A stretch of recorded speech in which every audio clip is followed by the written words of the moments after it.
Blood donation కోసం వెళ్తున్నారా? అయితే ముందు మీరు ఏం చేయాలి, ఏం చేయకూడదు అనేది తెలుసుకుందామా.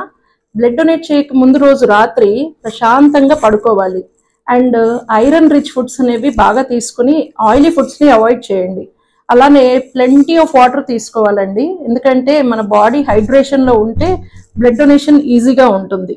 అండ్ వెళ్ళే రోజు హాఫ్ షర్ట్ స్లీవ్స్ వేసుకుంటే ప్రిఫరబుల్గా డొనేట్ చేసేటప్పుడు కంఫర్టబుల్గా ఉంటుంది. ఓకే. అండ్ బ్లడ్ డొనేట్ చేసేటప్పుడు ఏం చేయకూడదంటే, నంబర్ 1, మీరు ఆస్పిరిన్ కానీ లేదా క్లోపిడోగ్రిల్ కానీ బ్లడ్ థిన్నర్స్ వాడుతుంటే ఆ టాబ్లెట్స్ ఒక 2 days ముందు ఆపండి. ఆల్కహాల్ కనుక తీసుకుంటే 1 day ముందు ఆల్కహాల్ తీసుకోవద్దు. స్మోకింగ్ 1 hour ముందు చేయకూడదు. అలానే chewing gums and mints, gutka ఇలాంటివి కూడా 1 hour ముందు తీసుకోకుండా ఉండాలి. అండ్ ఐరన్ రిచ్ ఫుడ్స్ ఎక్కువ తీసుకోవాలి. And at the same time ఎక్సర్సైజ్ను, స్ట్రెస్ని అవాయిడ్ చేస్తే ప్రశాంతంగా మీరు వెళ్ళి బ్లడ్ డొనేట్